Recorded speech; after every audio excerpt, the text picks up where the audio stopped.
Hello everybody and welcome to the shop. Today I'm going to attempt casting a second time. I learned quite a bit last week, and even though I had a failure with some resin leaking into my tube, I know what caused that now, and I'm going to attempt this again, and we're going to get brave. I'm going to do a double cast. I've got two blanks that are both Route 66. They've got the bottle cap cut on and applied, and they're painted the proper colors. And what I'm going to do is just walk you through one more time kind of the procedure that I use to make this, and we're going to get it in the pot, and hopefully this time we have a success. Now the first thing I'm going to do is I got a nozzle on the end of my compressor, and I want to make sure I've been keeping these molds. I just set the molds on the rack.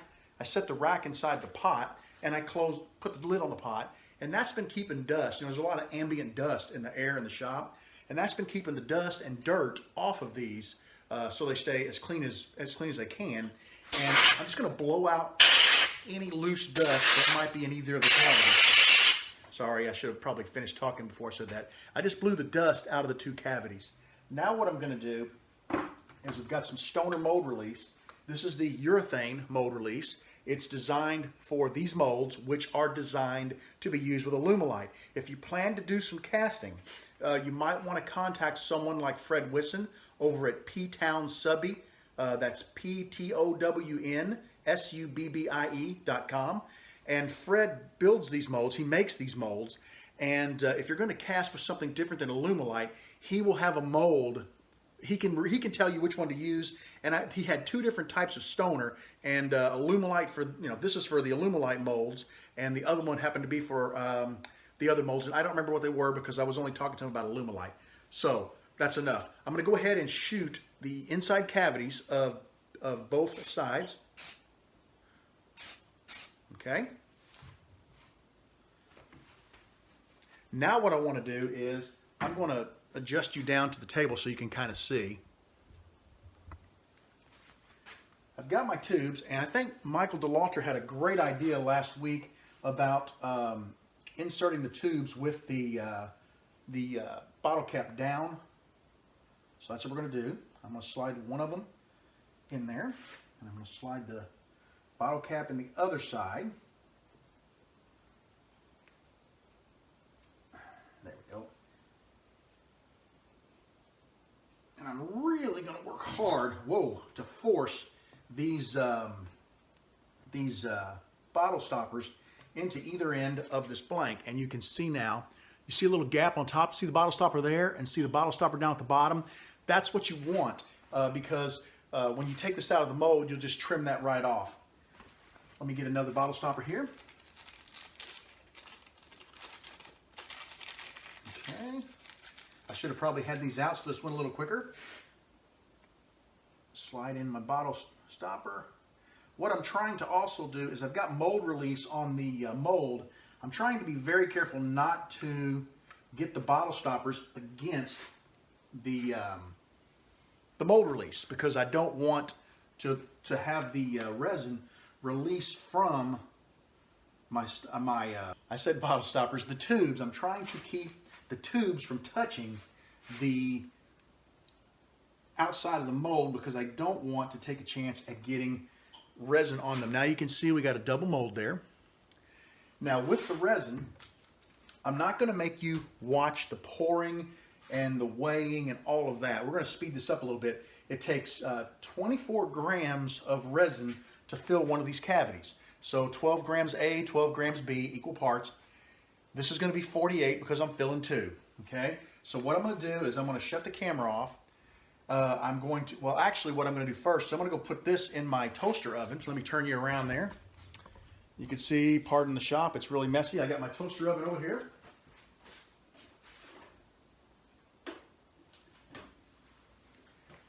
I'm going to set an alarm for 20 minutes, and in 20 minutes I'll pull that out of the oven. Actually, let me back up. In 20 minutes, I'll start mixing my resin. When the resin is good and mixed, I'll bring that straight out of the oven over to my pour mat here. I'll pour both cavities and I'll get it in the pressure pot. I've already got my compressor charged up and ready to go, so it's just a matter of letting the mold get up to temperature and mixing the resin. So I'll be back in a couple of minutes. Good. I'm going to set this onto my rack, and then we're going to place the rack. I did spill a little bit, so it's on my rack, but it won't hurt anything. Okay, let's place the rack into the pressure pot.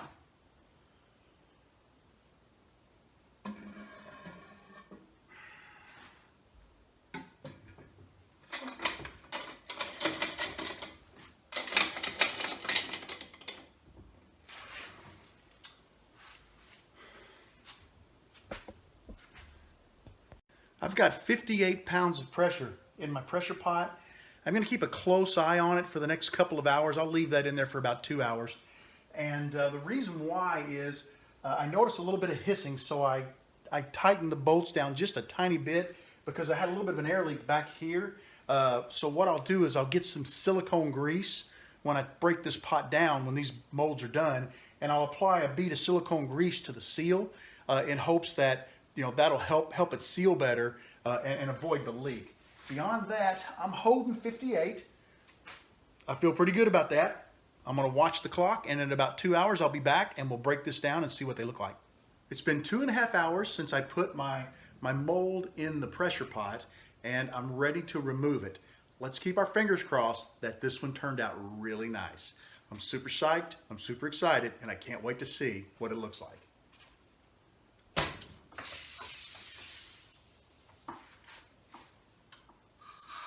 We held pressure the entire time. I'm really happy about that. I'm just going to let the pressure bleed off.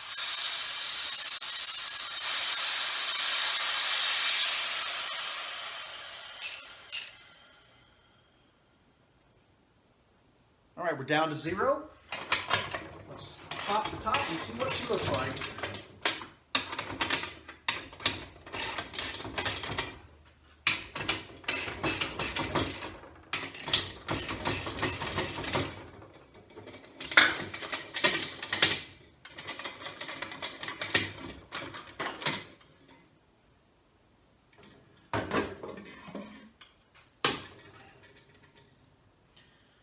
Oh, wow. Let's see if I can. I'm a little bit nervous. I think I got some bubbles still in my resin. I don't think, I must not have mixed it thoroughly. Could be a temperature issue, I don't know. Let's see what happens. Well, I do have some bubbles in there. Wow. Let me turn you around and show you what they look like. Here they are. This one looks pretty good, especially on this side. There are some bubbles, but the bubbles look like they're more toward the surface. They don't look like they're close to the tube. We won't know until we turn it. This one here worries me. Take a look at that. Good golly, look at the bubbles. And once again, I think they're all the way through. Take a look at that. I'm going to have to turn it and see what it looks like. I may be able to salvage it depending on how close to the tube the bubbles are, but I really think this one probably is a fail. And I don't know why, unless I just didn't get a good mix in my resin. Not sure. Well, I'm happy that I got a chance to do my second cast today. I am just a little bit disappointed in how the blanks turned out. I won't really know. I think this green one, it looks like the bubbles are all right at the surface. So I think this green one, lime green, is going to be okay. I think this one here, the yellow one, is supposed to be a cream soda. I think it may be the issue. I didn't get any resin inside my tubes. I'm very excited about that. That means I figured out that problem and got that taken care of. I just need to figure out what the heck all these bubbles are about. Thanks for hanging out with me, guys. I hope you enjoyed my second cast.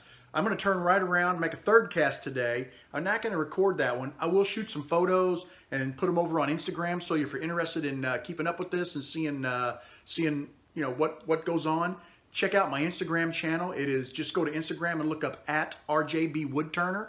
No spaces. You'll find me. And I post a lot of photos out there and little short video clips as I'm working on stuff in the shop. Well, guys, we had another failure with casting with all the bubbles that we got in this last mold, but there is a bright spot in this whole thing. And that is, number one, I know what went wrong. With the very first casting where I got resin in the tube, what happened is as I heated up the mold expanded and it pulled those little rubber plugs out of the tube. It wasn't debris in the tube, it was the fact that, and because I saw that on the second blank, and that's why the second blank failed. I had poured this lime green blank, this one right here, and I noticed the tube was pulling out of it as I was pouring this one.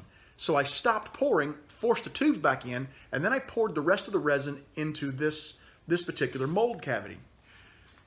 I ended up getting the bubbles.